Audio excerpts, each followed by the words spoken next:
Halo teman-teman, kami dari kelompok G akan menjelaskan tentang biosintesis terpenoid. Kelompok ini terdiri dari Yosi Giodita, Ferendat S, Clara Rida S, Fania Dwi F, dan saya sendiri, Dea Eufresia.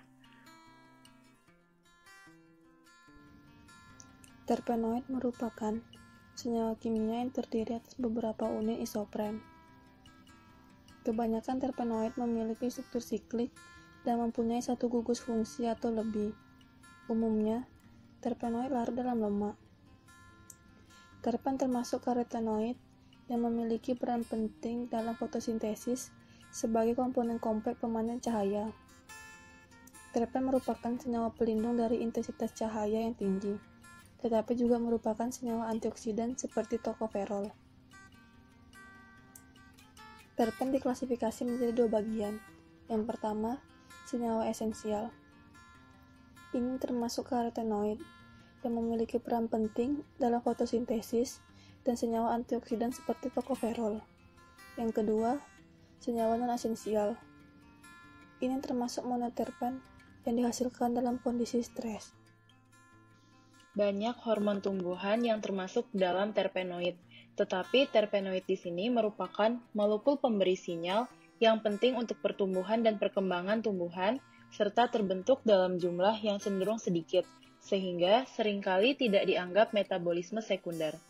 Di antara terpen non-esensial, dapat ditemukan zat mikrobial seperti monoterpen. Istilah non-esensial berarti bahwa tanaman beruntung dapat memproduksi zat tertentu pada kondisi stres. Namun, dalam kondisi normal, terpen non-esensial tidak akan menghasilkan fenotipe atau berakibat fatal jika jalur biosintetik bermutasi. Selanjutnya, kita akan memasuki bagian biosintesis terpen. Terpen disintesis terutama melalui jalur metyleritritol fosfat atau MEP di plastida. Biosintesis terpen dapat diproses melalui dua jalur yang berbeda. Yang pertama ada jalur mevalonat atau MVA, dan yang kedua ada jalur metyleritritol fosfat atau MEP. Nama-nama ini berasal dari metabolit utama yang terlibat. Jalur MVA terletak di sitosol, sedangkan jalur MEP berada di dalam plastida. Meskipun kedua reaksi dapat terjadi di tumbuhan secara bersamaan, beberapa organisme hanya menggunakan satu jalur untuk sintesis terpen.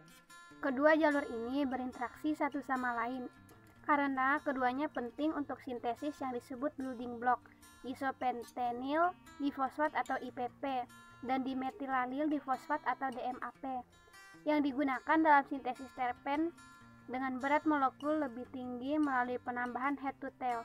Reaksi ini dikatalisis oleh prenyl transferase. Sequisterpen dan triterpen disintesis dalam sitosol, sedangkan plastid bertanggung jawab untuk sintesis struktur mono, di, dan tetraterpen. Ketika digabungkan dengan ER, langkah oksidasi dikatalisis oleh monooksigenase yang bergantung pada sitokrom P450. Reaksi dasar biosintesis terpen dibagi menjadi tiga reaksi. Reaksi yang pertama yaitu pembentukan isopren aktif yang berasal dari asam asetat melalui asam mevalonat. Reaksi yang kedua adalah penggabungan kepala dan ekor dua unit isopren sehingga membentuk monoseskel, disester, dan polyterpenoid.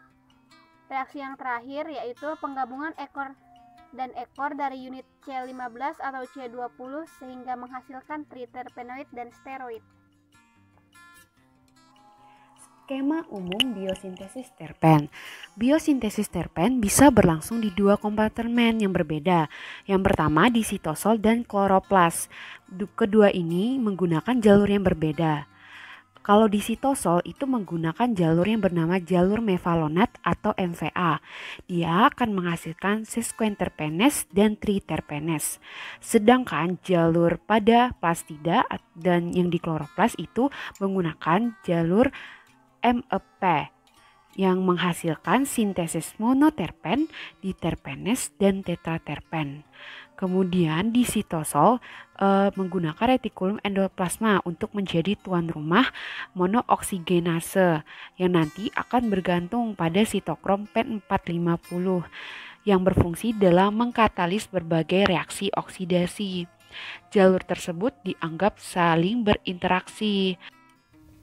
Slide selanjutnya, terenoid rantai panjang disintesis dari dua molekul difosfat di mana satu gugus fosfat hilang. Reaksi ini khas untuk sintesis klorofil dan ubikuinen. Enzim kunci untuk jalur MVA adalah hidroksimetilglutaryl CoA sintase dan reduktase yang mengkatalis pembentukan asam mevalonat. Terdapat pula langkah-langkah enzimatis kunci untuk jalur MEP yang melibatkan 1-deoksi dislulose 5 fosfat sintase dan reduktoisomerase yang membentuk 2C-metil D-eritritol 4 fosfat. Langkah selanjutnya untuk kedua jalur kemudian dikatalis oleh terpenase sintase. Pada gambar di samping yang dikodekan oleh keluarga multigen yang mampu mensintesis berbagai terpen rantai panjang dari molekul difosfat. Nomor atom C dalam molekul hanya bergantung pada prekursor masing-masing untuk difosfat diubah menjadi diterpen dan terpen sintase. Terpen juga merupakan prekursor penting untuk alkaloid indol terpen. Ini sumber yang kami gunakan. Sekian presentasi dari kami. Terima kasih.